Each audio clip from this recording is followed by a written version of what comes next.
Welcome, friends, and a very good morning to all of you. I am Lalit Chitani, co-founder of CDUP, and I'm very glad to welcome you all in this third edition of our knowledge education webinar series. So we are very thankful to our past participants who has given us a strong feedback, very valuable feedback, and we will ensure that we leave no stone unturned to keep improving this webinar series further. So CDUP is a cloud-based tech service platform which enables entrepreneurs, be it from the startup community or from the MSME community, to grow their business, run their business in a very effective manner.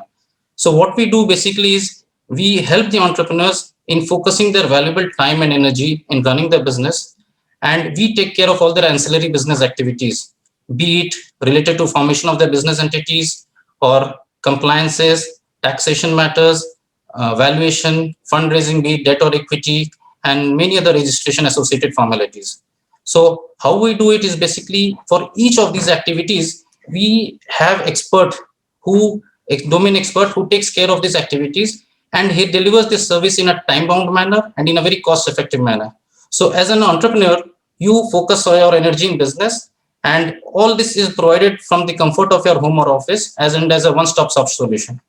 Okay, so I remember back in 2017, the Economist came out with an article saying that the world's most valuable resource is no longer oil, but it is data. And it is actually very correct. In fact, I believe that more than data, it is the knowledge which is more important. And if entrepreneurs apply their knowledge in the right manner, they can jolly well increase their business to a significantly high level. So, as an endeavor, what we do under CDUP, we definitely we definitely serve the entrepreneurs, but at the same time, it is our responsibility to spread education and create awareness about different nuances of business activities so that the entrepreneurs can learn from them and it can help them to grow their business. And if they grow, we also grow along with them in this journey. So we have taken feedback from the participants, and many of the participants have raised a query in the past that they would like to know something about today's topic, which is intellectual property. So this topic is very close to the heart of most of the entrepreneurs, but somehow the understanding on this is little unclear. Most of the time, people are confused. They are not very clear on this topic. So we have an expert today who shall speak intensively on this detailed topic. And our endeavor will be that by the end of this webinar, you have decent knowledge about IPs. So let me invite our speaker and expert for the day. He is Mr. Shailendra Bhandare, who is a partner with Khaitan and Company, the most trusted and very old legal firm of the country. So Mr. Bhandare specializes on the intellectual property matters only, and he has almost 15 years of working experience. He has advised several multinational and domestic companies, including Fortune 500 companies, on various aspects of IP law matters relating to prosecutions, enforcements, contentious matters, management, and transactions. He is also actively involved in International Trademark Association's policy initiatives in India and is the past chair of INTA's Trademark Office Practices India Subcommittee and a member of INTA's India Global Advisory Council. He is also recognized in several IP rankings such as IP Stars, Who's Who Legal, Trademarks, Legal 500 Firm Rankings, IAM 300, WTR 1000, and WIPR Leaders. So, without much ado, let me invite our expert and speaker for the day, Mr. Shailendra Bhandare, and we all make maximum use of this opportunity. Over to you, Mr. Bhandare. Thank you so much.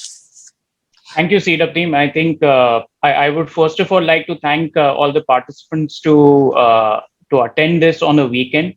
I'm myself not a fan of working on weekend, but I'm glad that there is a large participation for a topic which is very close to my heart, and invariably we end up advising on the other side of startups, where we are for the venture capitalist fund or say folks who want to acquire a startup. And it's quite frustrating to see that the large corporations at times tend to bully startups just because they don't have a demanding power or a certain valuation report, or probably lack of awareness of certain laws, and one of the important ones being intellectual property rights. So I think I'm very glad that CDUP has taken up this initiative and the kind of activities they're doing as a one-stop shop for startups, I think it's a brilliant step for startups, because I've seen many startups losing their way because they don't have a proper advisor, and no one really knows how do I form a company, who's the right advisor. Uh, and you know how lawyers are. Sorry, I belong to the same fraternity, but there are certain sections which leave several things to be desired as such. So I think it's a brilliant platform, but without further, I think this thing, I'll just share my screen and I'll start with the generic slides, at least for intellectual property, which are generic but are important from the perspective of the subject which we are presently considering. Just give me a moment. Sure.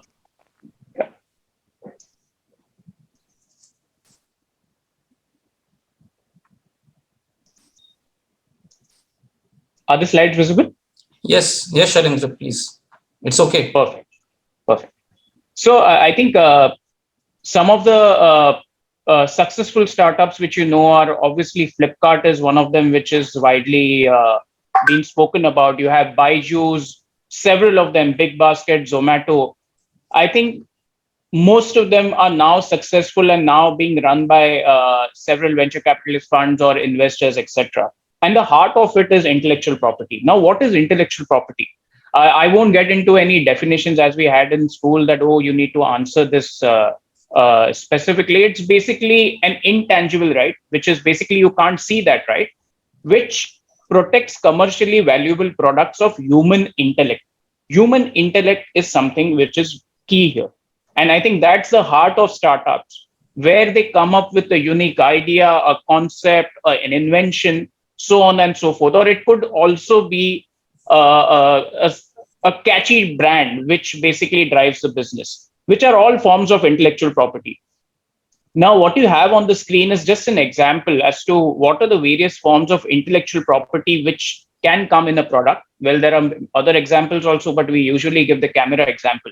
So what you see on the left-hand side is the drawing of the camera, which is the artistic work. That's copyright for you. Of course, copyright also includes films, literary works, dramatic works, so on and so forth, which I'll touch upon later. Then you have the integrated circuit, which is covered under the Semiconductors and Integrated Circuits Act, which is again a separate intellectual property. Then you have the functional element of the invention, which is called the patent. So which you see here on the left-hand side, say the parts of the camera, the functionality, rotatable display. These are all functional elements which are patentable inventions. You have the trademark here in form of Nikon. There are two aspects to a trademark here. One is the word mark Nikon and the label, the logo or the label as it is called, which are two separate intellectual properties. So these are the things. Again, you also have the design registration, which is called the industry designs. That is also something which is a separate IP in itself, which needs to which is basically a separate intellectual property protection.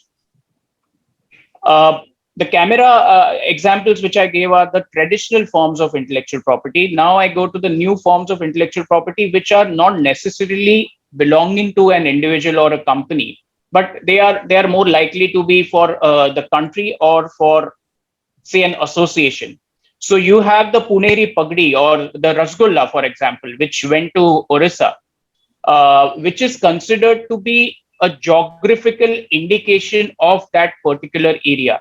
So if someone tries to sell a Rasgulla saying that, okay, this comes from Orissa or from Calcutta, which does not conform to the special preparations or the special, probably the water which is found in the Orissa or Bengal region, no one would be in a position to sell Rasgulla as something which has come from, say, Bengal or Orissa. Similarly, Kolhapuri chappal. Now, Kolhapur is a town in Maharashtra where these leather chappals are prepared. They own a geographical indication registration for the association of people who are basically manufacturers of Kolhapuri chappal. In Bombay, if someone has to sell a Kolhapuri chappal, geographical indication would allow these manufacturers to go after the Bombay manufacturer to stop him from saying that this is a Kolhapuri chappal. A, because it does not conform to the, the, the expertise of the Kolhapuri people who actually prepare it. The leather may be different. The kind of tools which they use may be different. So these are geographical indications for you. Then you have the plant variety. So a type of seed or plant variety is also a registrable thing. So you must have heard about the Lay's controversy where Pepsi went after Gujarat farmers, saying that they have misused the seed quality or the plant variety to manufacture their own set of potatoes, which was copied or which was basically derived from the original Lay's potato registrations.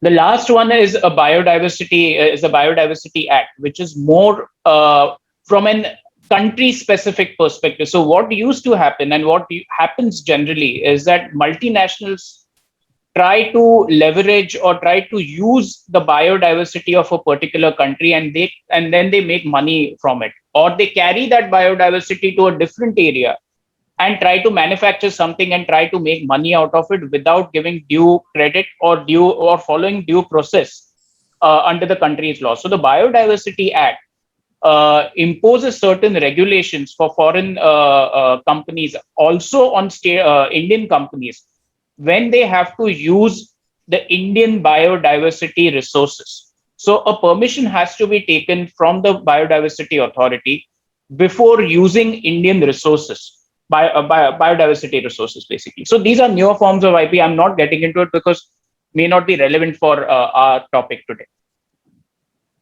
Now, what are the different forms of intellectual property protection in India? You have the Patents Act, you have the Geographical Indications of Goods Act, which we just spoke about, Copyright Act, Protection of Plant Varieties and Farmers' Rights Act, Designs Act, Trade Secrets, which are not statutorily protected, meaning there is no act which talks about trade secrets. And then you have the Trademarks Act, which I think is the most widely used statute.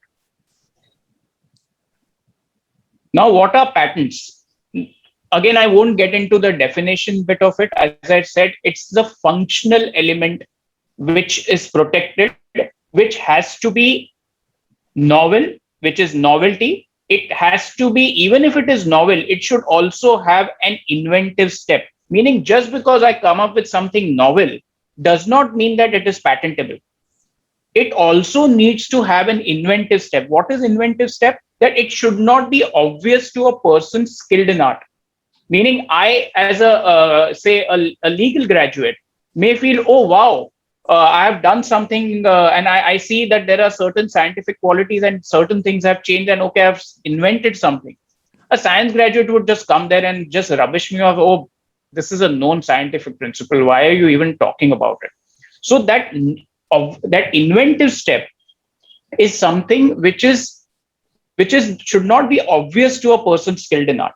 And it should, third qualities, it should have industrial applicability. Besides this, despite having, say, novelty, inventive step, industrial applicability, there are certain exceptions for patentability in India, which include software per se. So a mere software is not a patentable subject matter in India. It is something which it comes under the Copyright Act. Similarly, mere discovery of a new form of a known substance, or say a mere admixtures, are not registrable under the Patents Act. So one needs to understand when they are trying to register a patent, whether it's a patentable invention or not, and the attorney who's been appointed should be specifically asked whether it makes sense for me to basically register this. Registration process, usually for all IPs, it's similar. You commence any registration with a prior search to check whether there are any third parties using similar IP which you intend to register or use. Once that is clarified, you can engage a patent attorney who's skilled in that particular area or technical area, who drafts that patent for you. Drafting is very crucial. It's not about going to an attorney because he's cheap. Going cheap may in fact create a problem for you in future. We have had few cases where people have done registrations at say 10,000, 15,000, but eventually what was being sought for protection was not included in the claims, and that led to the failure of that patent application. So it's important that you understand the capabilities of that attorney rather than going or falling for the cost. And it could be in form of say interviews. So one of the important criteria which any client, a multinational, which sees is that who's the person who's going to work on my invention. Is he someone from my industry, or you're trying to push say a biotech guy on a computer related invention. So that thing needs to be checked, whether the technical or the techno lawyers, as we call, because there are several patent attorneys who go on to do their law and have a dual qualification. It's important that the patent attorney is from your field, who understands your invention and does not merely send you a form and says that, okay, you fill it up and we'll file it. That's not how it works. Patent drafting is a specialized skill, and you need to understand whether the attorney is able to get to basically from the same area. Second step is publication. Then there is examination, where the patent office examines the patent application, and then you have an acceptance or a refusal. You can file appeals to it. There are oppositions which are pre or post grant. Opposition can also be filed after the grant of the patent. And even if a patent is granted, it can still be revoked or cancelled. That's in form of revocations. So that's patents for you. Well, trademarks, this is my first love, I would say, within all IPs, because it's quite fascinating, and it's quite, people are always there in court to hear trademark matters, or say copyright matters for that matter, because it's something which has that punch, unlike other matters which you see. So what you see here is, say Nike, for example.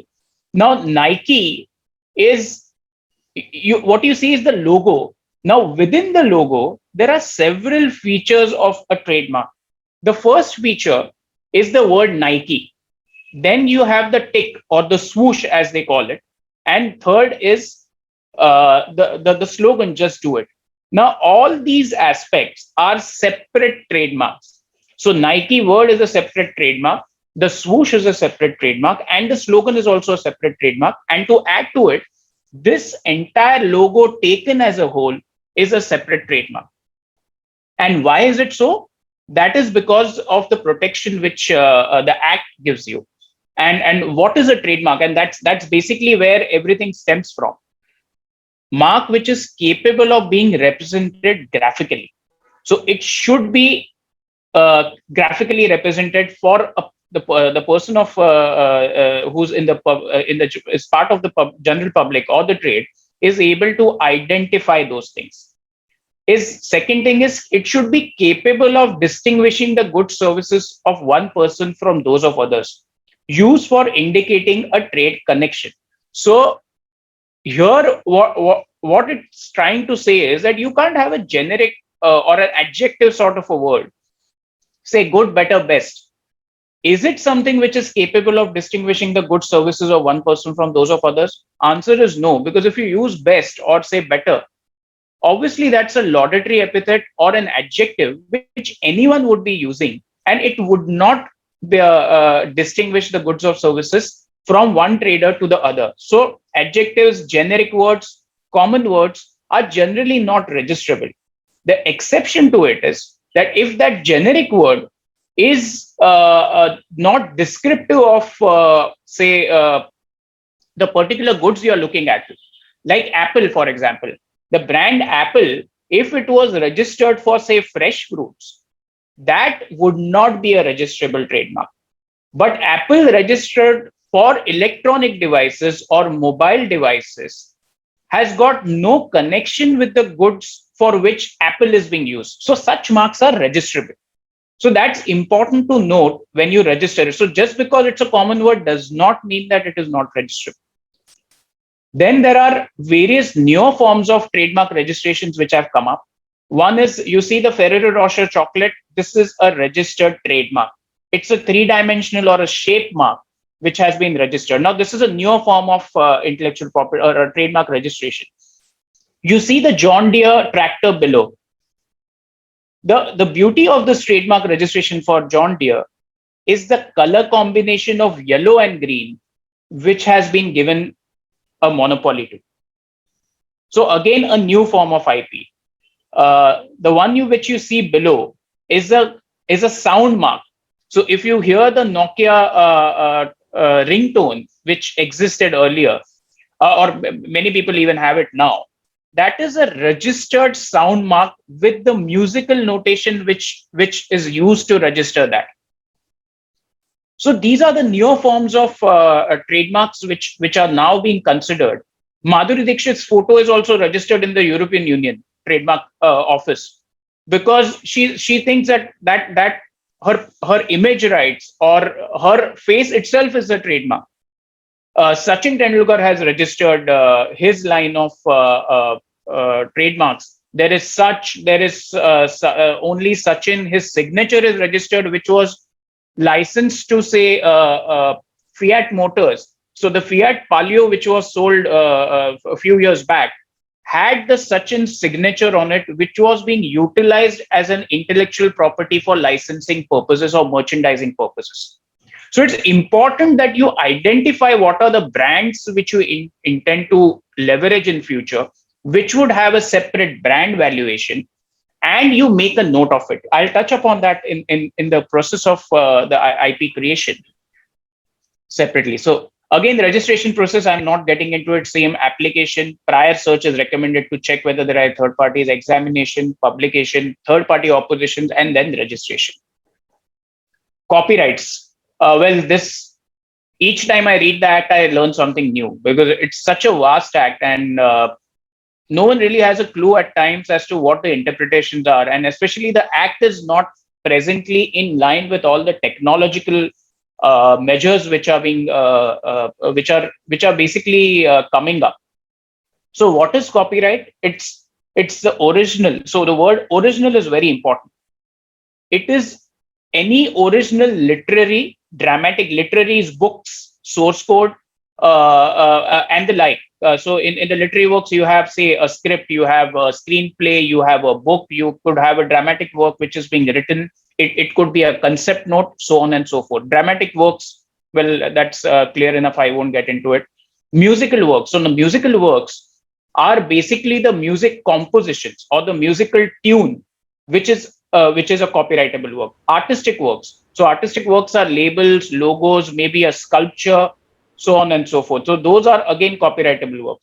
Cinematographic films, again, those are separate copyrights. And sound recording. So one needs to understand the difference between musical works and sound recording. Sound recording is something which is done by a studio or a sound recording agency, which is a separate copyright from a musical work. So the musical tune is separate and the recording art is separate under the copyright work. This is slightly complex when it comes to copyright, because in one work, for instance, you have the cinematographic film. You would have multiple works included within the entire cinematographic film. So you have the literary work in form of script, story, screenplay, which the scriptwriter writes. You have the musical works because you have songs, etc. Again, songs have lyrics, so that is again a literary work which a lyricist will write. You have artistic works, which is basically all the film branding which you see in the beginning, which is included, and you have the sound recording.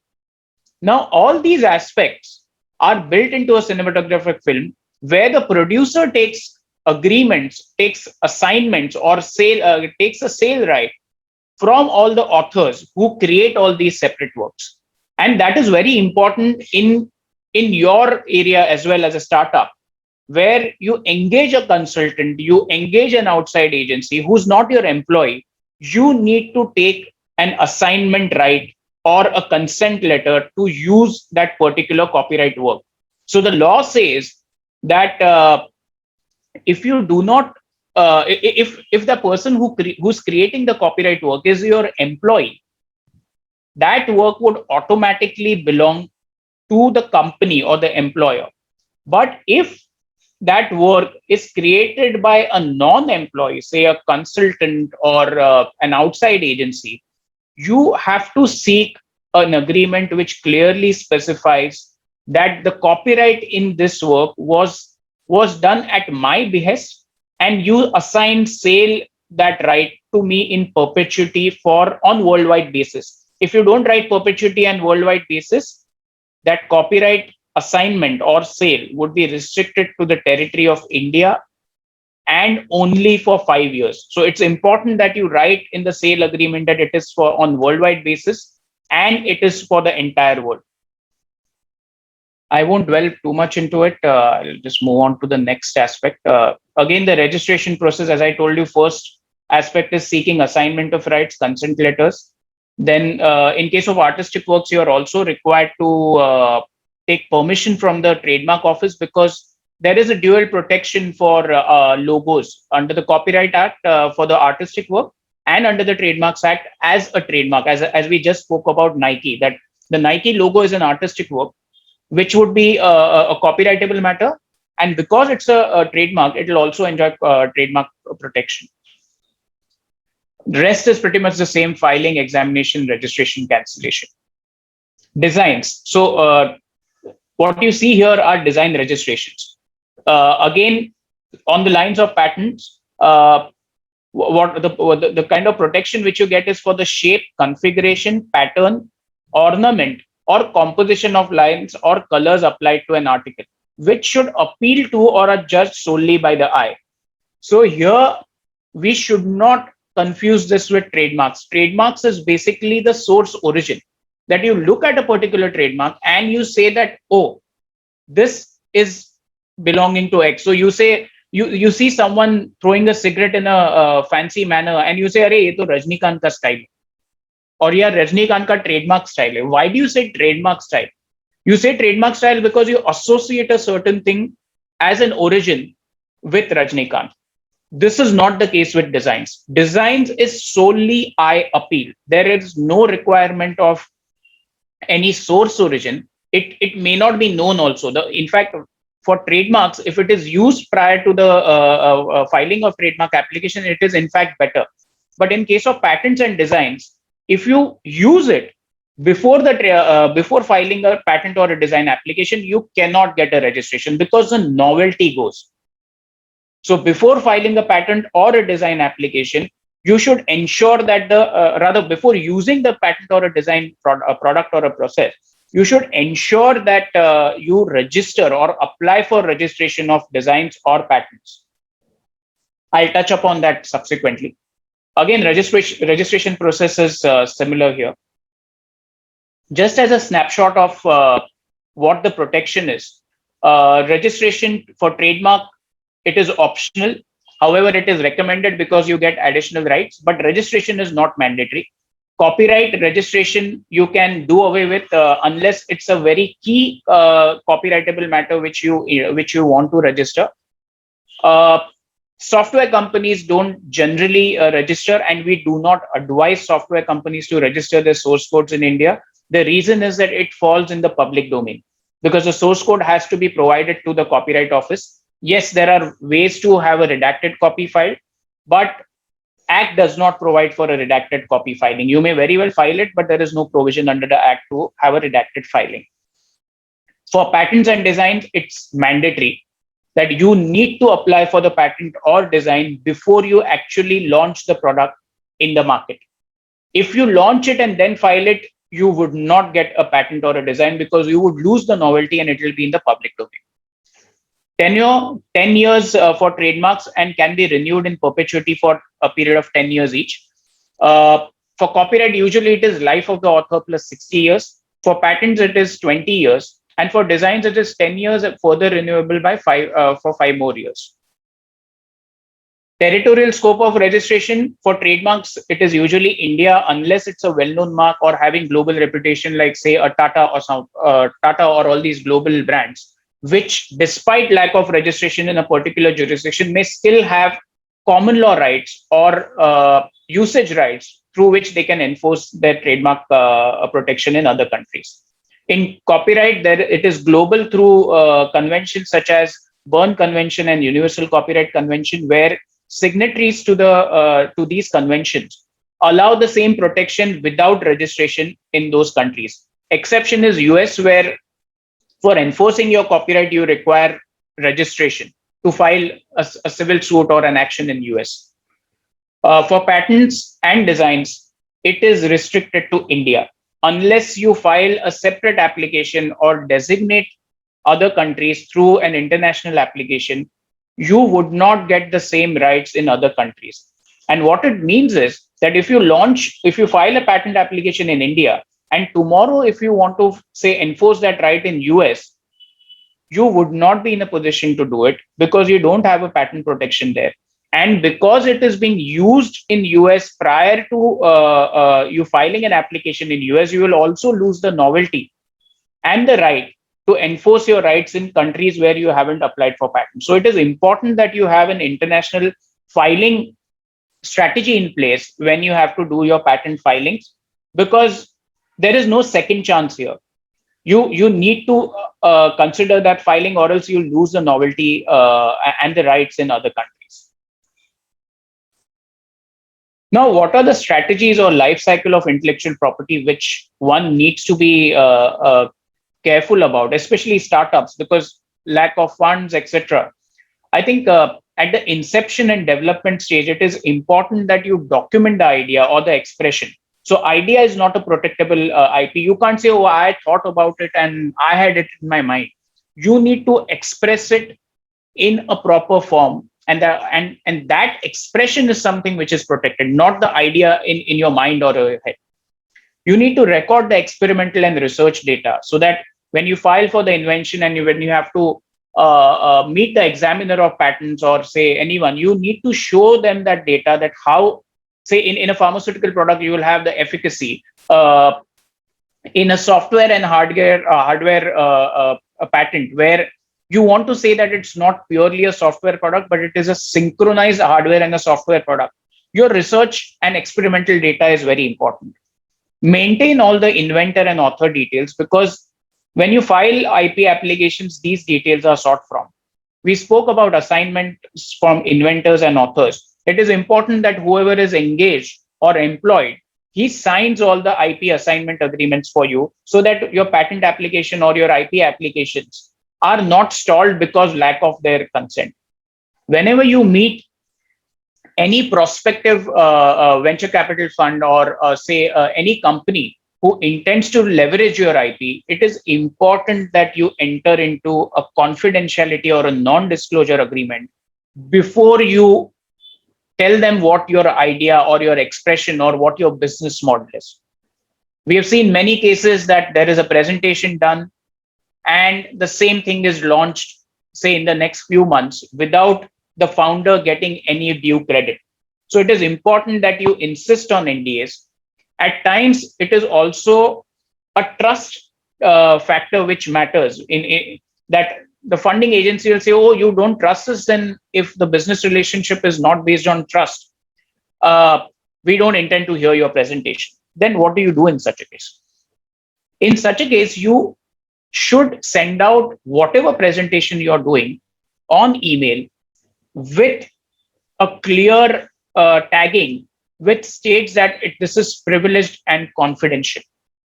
Create a record on email that you had presented certain things to this particular investor or a funding person, so that tomorrow that person does not go out and try to utilize this and make money from it. So that is very important. Ideally, it should be NDAs, but I've seen clients coming to us and saying that, say, they're a big company, we're likely to leverage a lot of money from it, and it will create a bad precedent when it comes to the trust factor. Pre-filing use. So before filing any registration, as I told you, it's important that you do searches. You also do infringement analysis, that basically whether your product or process which you intend to use is likely to infringe on any third-party right. So that bit of assessment is very important. You also need to keep logs of third-party intellectual property, which is used as an example in a software scenario. So we recently advising a very well-known social media company who were trying to invest in an Indian startup who's become big now right now. But it was in relation to short videos which are being posted. So basically, it was a ByteDance competitor. One of the important things which we had to check was to what extent that particular mobile application had open source softwares and copyleft licenses. The reason why we had to check that was whether any of these licenses, open source licenses or copyleft licenses, created any restriction on the usage of app or say registration of IP within that app from a future perspective, because we were investing or we were acquiring that app. The company had no clue as to what they had done. They said that, oh, we had engaged some software developer, he knows everything, and they were all over the place. And the acquirer thereafter decided that, oh, this, unless this is sorted, I am not acquiring this company, I'm not pumping in money. Had this Indian company kept logs of these third-party IP, or had gone through the process of prior searches, IP violation, etc., probably the acquirer would have been in a much better place to basically have that sanctity of the transaction and would have acquired it.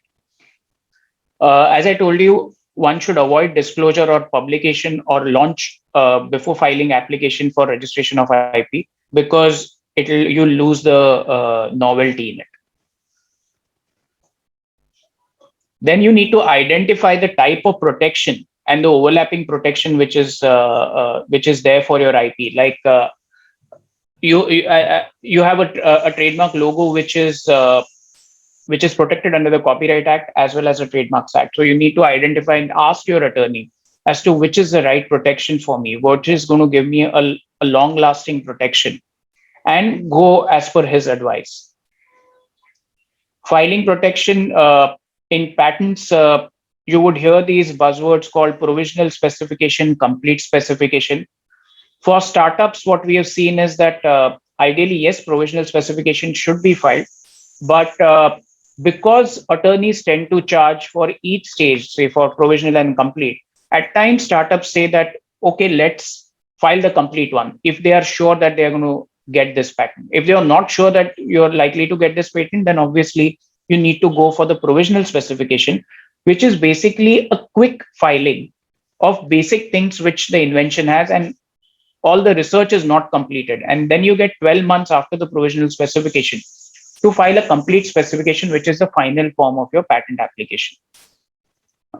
In case there are non-patentable subject matters in India, like say software, etc., you need to also explore if India is not offering me a certain protection, whether I should check for other jurisdictions where the Patents Act would probably allow me that protection. So software is one of them. In certain countries, like in US earlier, you could get some protection for software under the Patents Act, which in India, it is very strict that if it's a pure software product, you do not get that registration. At times, rather than at times, I would say in most cases, what we have seen with startups is that they want to leverage the patent pending status. Now, what is a patent pending status? The startup clearly knows that it's not a patentable subject matter. They deliberately still file the patent application so that the investors feel that, oh, there is a patent to that.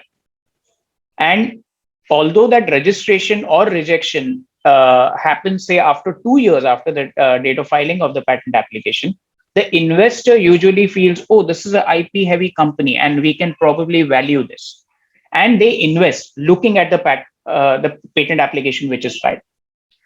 Foreign filing license in case of foreign registrations is very important. So what does this say is that if you want to file, say a foreign company comes in and wants to invest in a startup, foreign company says that, okay, I've acquired all your IP and I will first file it in say US. India does not allow that. India wants a prior permission to be taken from the Indian Patent Office before you first file the patent abroad rather than filing it in India. Or you first file it in India and then you go. So this foreign filing license is one of the rare penal provisions which you have under the Patents Act. Many people miss this, and there has been a problem, especially with software companies who are advised that okay, India is not allowing you to register software. Let's go ahead and file a software patent application in US, and this permission is not sought. So this permission is important if you're first filing your patent application abroad. Commercialization. Now, this is slightly tricky, and I don't blame startups for not being well versed with this. But your chartered accountant is one of the key persons who should structure the ownership for you. Meaning, do you want to set up shop in Singapore because the taxation laws or it's a more tax efficient country rather than having something set up in India? How would the IP be distributed amongst the Singaporean entity and the Indian entity? Who would own the IP? Which company owning the IP would be more tax efficient? This you need to think well in advance before you actually start with the IP registrations, etc. So if a startup comes to us and says, see, we are three of us who have started this business, who should own it? So we say, is there a company who's which is formed? No, it's basically it's just three of us. So we first say that you try to build a tax efficient model. Maybe it's a private limited company. There may be some SME benefits. There could be some LLP benefits. Maybe there are partnership benefits. But that advice is required from a structuring expert who wants to decide on your future as to which will be the tax efficient model for you, who should own the IP, how should be the licensing model between the parent entity and the subsidiary. These aspects are very important. Similarly, assignments and licensing we spoke about. Technology license, where you develop a technology and then you start licensing it. Each and every license or an acquisition, it is important that you document it by an agreement. Nothing comes in good faith, unfortunately. Everything has to be documented.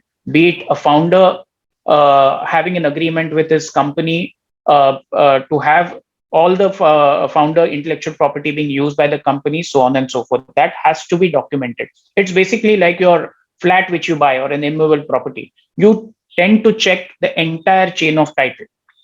You can't say, अरे हम तीनों ने बनाया, क्या problem है, हम तीनों का ही है, टेंशन मत लो. तीनों का है, बट आपकी कंपनी तो कंपनी ए है. Does the company A own this IP or it is between the three of you? हो जाएगा, don't worry about it. Does not work in an acquisition transaction. The investor would go after you guys and say, you get this house in order, only then we are investing. So this is very important from a structuring perspective. Most startups go through funding and investments, and the acquirer or the investor would insist on a prior diligence, where all those aspects which I just spoke about would be checked, whether you have followed those. Ownership aspect, which who owns the IP? At times it is applied in the name of founder, but he forms a company and the company does not own that IP. An investor or an acquirer would say it can't be in the name of individual. It has to be in the name of company because I am investing in the company. I'm not investing in the founder. There would be certain rights also which would be imposed on the founders, which could be that whatever you create in future would belong to the company, or the founder would be taken as an employee in the company, or he would be asked to sign non-compete agreements. Now, those agreements are important to be vetted by a lawyer so that a founder does not get a raw deal of whatever investor has been insisting on. Of course, at times in need of money, founders do agree with anything and everything, but it's a commercial call which each founder or a startup should consider well before agreeing to anything and everything just because they are getting investment. They need to see whether they're trying to block you from all ends, which will eventually not encourage any innovations to be done. What are the challenges faced by startups? Lack of IP protection and lack of awareness of IP protection. Like I told you, people will use an invention and then realize that, okay, I've lost novelty, I can't register the patent now. Lack of funds to engage robust legal teams to negotiate a transaction. and then you end up having wrong choice of attorneys who look cheap, but they don't do a good job and eventually end up spending more money than what you intended. Lack of funds to protect IP on global basis, thereby having to agree with one-sided transaction terms, which we just spoke. Then there are contractual terms in an acquisition transaction which bind founders to assign all future inventions. The founder would be left completely demotivated to innovate further with such clauses. Shelf life of innovation and technology. Shelf life is usually short for technological products, and by the time you set it up, you have a new technology. So that has led to certain issues. One of the prime examples of lack of awareness of IP protection for a startup and failure is Guruji.com. It failed because the founder was arrested for copyright infringement. It was a crawling site, and the founder was arrested, and thereafter this site never took off, and the startup failed. So IP again is important here. There are various encouragements to startups which have been taken up by the government. So there is concessional filing fees for IP registration, almost 50% concession from a large corporation to a startup or say an MSME, which the government offers for IP registrations.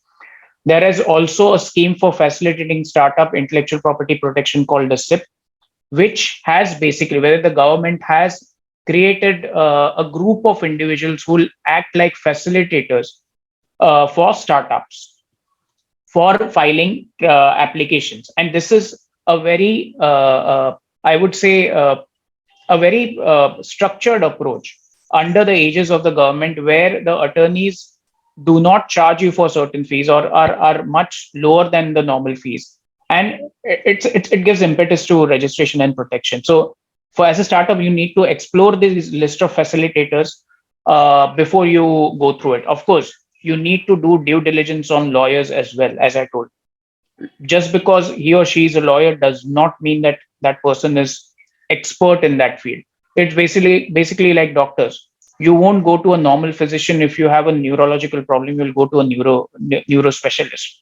Just because he's like, I face this thing at my home. So just look at this leave-in license agreement. I said, I'm not a leave-in license expert. You engage a real estate lawyer. Say, aapse zyada to mujhe law aata hai. And they'll try to ridicule you. One should not get floored by that. You should understand, okay, you know best, but I don't advise because it's not my forte. So just because he or she has an LLB degree or he or she has a patent agent degree does not mean he's expert in what you are looking for. Due diligence on a lawyer is very important. Then you have the Make in India campaign, which is pushing startups. Even Atmanirbhar Bharat initiative is pushing startups in India. You have the Startup India initiative, which was launched. There are tax reliefs, which I just told you need to check with your chartered accountant before you structure your entire startup business. Even the IPR policy, which government had launched, has specific reference to startups and giving encouragement to startups. So you need to go through these aspects, which is a cost-efficient, tax-efficient model for your entire startup. The general importance of intellectual property, I've touched upon for startups earlier. It gives you an economic growth, foreign investment, international technology transfer gets in foreign investment and the money here. Motivation to innovate. I told you about founders imposing certain onerous clauses on them. They will never innovate later. So you need to have some motivation when it comes to intellectual property creation. Protection of countries' natural resources, say Basmati and the turmeric case you must have heard, where US tried to register those things. India objected and we got through in it. Public health, you don't have, it could also be a safety issue like counterfeit batteries leading to problems, environmental problems. So that's where intellectual property again comes in. Other aspects we spoke about protection. After protection, you get right to file an action for infringement or violation of IP which you own. Statutory protection, as I told you, for patents and designs is important. So that protection again is to be considered. You can prevent importation of products that infringe your registered intellectual property rights in India by customs registration of your intellectual property, which is again possible with the customs office. Say, especially from jurisdictions like China, where immediately you will find a ripoff being imported from China and getting into India. You can stop it at the port level through customs registration. Moral rights. So, in case of authors, under the Copyright Act, although the author sells his copyright, he can still retain rights where he can stop the acquirer from basically bringing his copyright work to say a derogatory treatment. So, what are moral rights? As an example, you've heard of the song "Ae Mere Watan Ke Logo," which say Lata Mangeshkar has sung, or the lyricist had written a beautiful patriotic song. If someone had to create a remix out of it with the likes of Badshah or say Honey Singh, and you have this Ae Mere Watan Ke logo being completely messed up.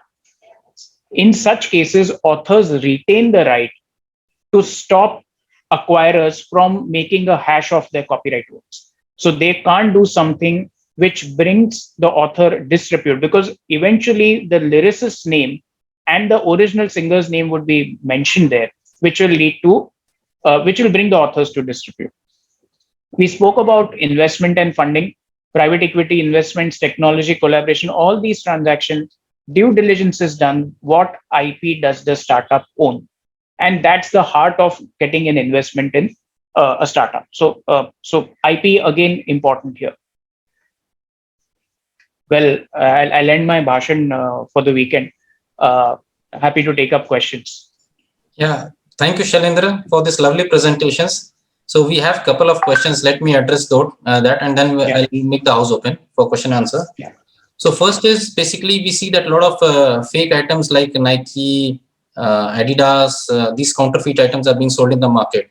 So definitely that seems to be infringement of trademark. So how are these situations normally being handled?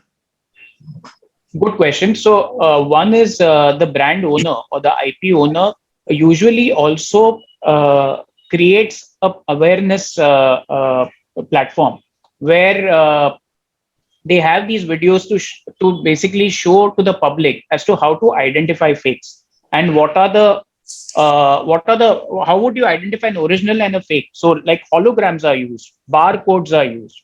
So they give that specific education to consumers to identify those. When it comes to the brand to the IP owners, all counterfeit actions are not necessarily taken by the IP owners. They would assess what is the size of this counterfeiting thing, how big or small is the player, is it a large consignment which is coming, and only then they would go after them, because it should make business sense to go after these players. That's right.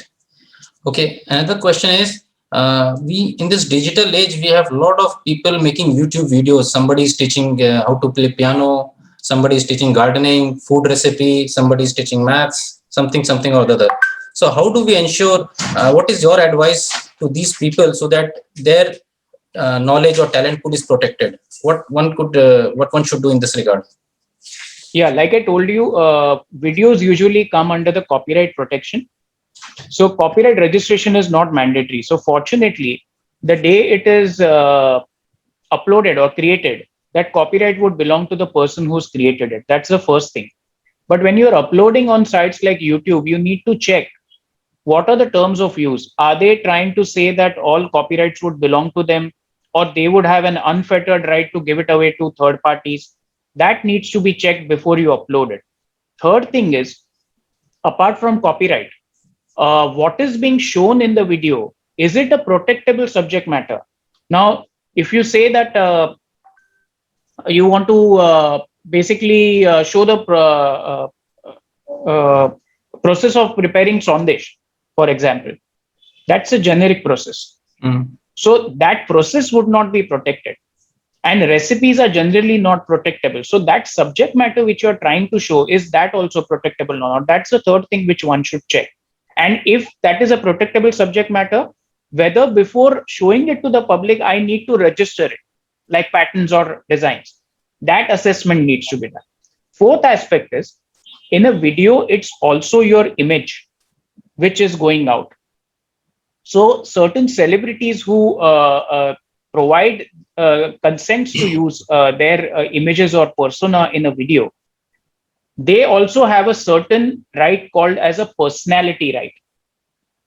That personality right is enshrined under the Constitution of India and it stems from right of privacy.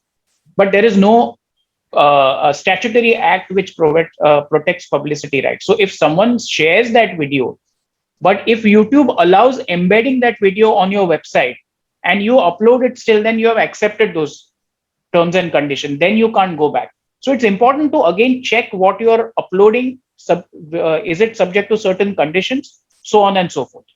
Okay, thank you. Now I would request all the participants, whosoever have questions, they can raise their hand and then I'll allow them one by one. So I think there is somebody, let me unmute. So like we were talking about patents, right? And like while claiming in patent, right? So how do I know about the originality of my idea or the product before filing for patenting? I wanted to know that. So first of all, before engaging attorneys, Google search is the best search, because you rather not spend on attorneys. You first do your own research within your subject matter area and see whether there is anyone in the world who's already using it. If he or she is using it, if you find, like turmeric case was probably one because of certain scriptures having reference of turmeric as an antiseptic, and that's how India won that case. It was probably in one of the old literature where it was shown that turmeric is being used as a certain thing. So you need to first check that. If you're not in a position to understand or know about it, you engage attorneys who have foreign databases to search for such prior rights. And that is called a patentability search or a freedom to operate search. So you tell them that I want to see whether my invention is patentable. They will give you an invention disclosure form with certain parameters where you would be asked to include it. And then a search is done based on that parameter. And then the attorney would tell you, no, see, here are certain citations which I have seen, which clearly show that this is overlapping with what you intend to do. So it is not a patentable subject matter. Yeah. So Shekharji, I think you had a question. Sorry, Yeah, I had. So, Yeah. you were talking about Apple is not something that probably would have been allowed by a fresh fruit vendor to be used because, but all the banks have the word bank written in them. So you have No. HDFC Bank, you have ICICI Bank. No. So what I said was Apple is not a registrable trademark Yeah. for fresh fruits. They can use it. Okay. Okay. No, so the Usage is not a HDFC Bank, problem. HDFC Bank, ICICI Bank, they have all registered themselves Yeah. as bank. So you are saying for a general word, if we add something before or after that, then it's okay? It's okay, but the general word, you would not get protection for the general word through it. So, for example, in HDFC Bank, if you see their plus logo and the entire blue and the red and white combination, the trademark which is actually protected separately is HDFC. The trademark registry authorities would say or impose a condition, or in fact, the act itself says that when there is a composite mark with HDFC Bank, other features, your rights are restricted to the entire label or the logo, not for the individual features, which is, again, bank is an individual feature in which you would not get that right because it's a generic mark. Okay. So if suppose I came with one word like bank, something with along with bank, will they give me a trademark for that or they won't? They may give you, provided your other features taken as a whole with the word bank are protectable. Okay. So if you want, just a wild example, if you want to start a branch or a bank on a river bank, for instance, and you want to say bank on the river bank, for instance, that's your slogan. Okay. Correct. Your rights would be for the combination of the entire slogan, which is bank on the river bank. But does it give you the right to stop others from using the word bank? The answer is no. You are only getting rights to stop others from using the entire slogan bank on river bank, taken as a whole. Okay. Okay. Maybe a wrong example. I'm just trying to make it No, I illustrative understand. for I was you to looking more understand. from the name. So I was, developing a solution which we were going to give to the banks to work on, a solution which banks will use for their work. And we were kind of trying to register a mark called bank pad, but they were Hmm. not allowing that. So they said, is it because of the general term bank is there? I'll tell you, at times, trademark registry also acts, not at times, I think most of the times, acts in a completely ad hoc manner. So, Okay, one okay, of our marks, uh, the trademark Silk for a browser, was rejected, saying that, oh, this is a common word, to which we gave examples of Apple, etc. And he still rejected it. We had to file an appeal, and then finally we got the registration. So bank pad, if no one has used this combination of bank and pad together, I don't see a problem, because you're not seeking registration merely for bank. It is bank plus right. pad, which probably no one has used it. Yes. So can we have other Okay. question? Yeah. I think Mr. Sanjay wants to ask something. Sanjay? Yeah. Hi, Salenji. First of all, sincere thanks. This was a very insightful presentation and very informative too. And in fact, this highlighted so many areas which startups have to take care of when they start their journey. So just a small query from my side. This trademark, generally banks these days lend against trademarks and brands. Correct. So first, whether these are assignable, and two, whether there is any system of having any noting in registering authorities office when any kind of a lending is done against these trademarks or brands. Good question. And that's been a pain point for under the Trademarks Act, which we have constantly tried to push. Under the Patents and Designs Act, there is a provision to record encumbrances through a particular form. But under the Trademarks Act, there is no form to record any encumbrances, say a security interest, hypothecation, etc. So, what we advise our clients, especially who are lending money based on, say, an hypothecation for a trademark, etc., is that we should write to the trademark registry saying that there is an hypothecation there, and no third party should try to alienate this trademark or buy this trademark without taking your permission. And this is uploaded onto the trademark registry record. So whoever is trying to acquire this brand, through a due diligence, realizes, okay, there is a charge or there is an hypothecation on this. So you should send out a letter to the trademark registry stating this. Right. And there is no constraint on assignability of a trademark or a brand. No, there is no constraint. But in case of, say, an encumbrance, like an hypothecation, you're not getting the right to own the trademark unless there is an event of default. Correct. So that assignment would only happen. You may take a future assignment which has an effective date on the date of default. And at that point of time, you can go and record that assignment with the trademark registry. Fair. Thanks so much. Thanks, Alan. No problem. Yeah. So I think Mr. Abraham can ask his question, please. Okay, thanks Chief for the valuable session. And our doubt is related to the IP session. And we are developing a platform for construction industry, and it's a combination of a networking plus a e-commerce site. And some new things are added on our platform, and it's new in our country. That's mainly because of its profitability. Currently, it's hard to make money from that. It's initial time we are planning to do that on another manner. Okay, that's not an issue here. And our doubt is there is any possibility for protecting our idea on the time of creating this platform? Yeah. So, see, as I told you, you need to first check whether, when you say that it's a new thing which no one has done, you need to first of all confirm that, like I said earlier, whether it's something which is new, or it is actually something which is also obvious or not. That also needs to be checked. And once you have your self-evaluation done, take a report from an IP attorney to confirm this, because tomorrow any investor or acquirer will ask you, you say this is new, what do you have on record to prove this? And to that, you need to say, here's the lawyer's report who said that this is novel and innovative, and this can be protected under copyright or say patents or whatever. Okay, can I add something?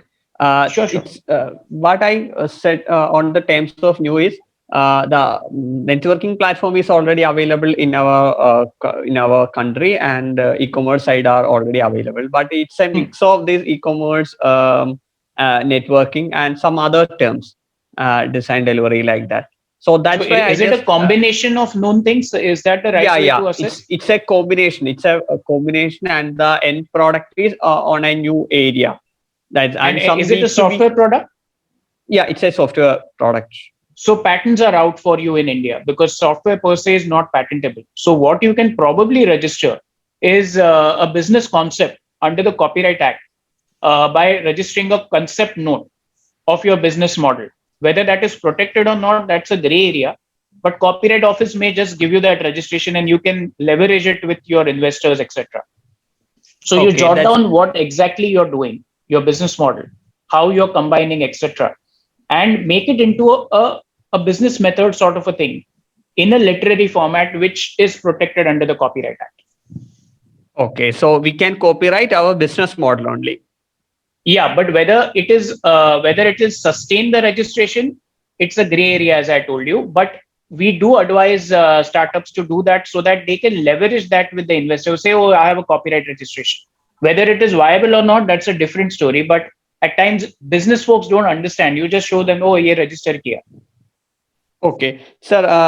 That means if we are pitching to an investor, that means how can we show our business model is copyrighted from? That means how can we pitch in to an investor? Because if there is any types of a certificate, our business model is copyrighted or like that.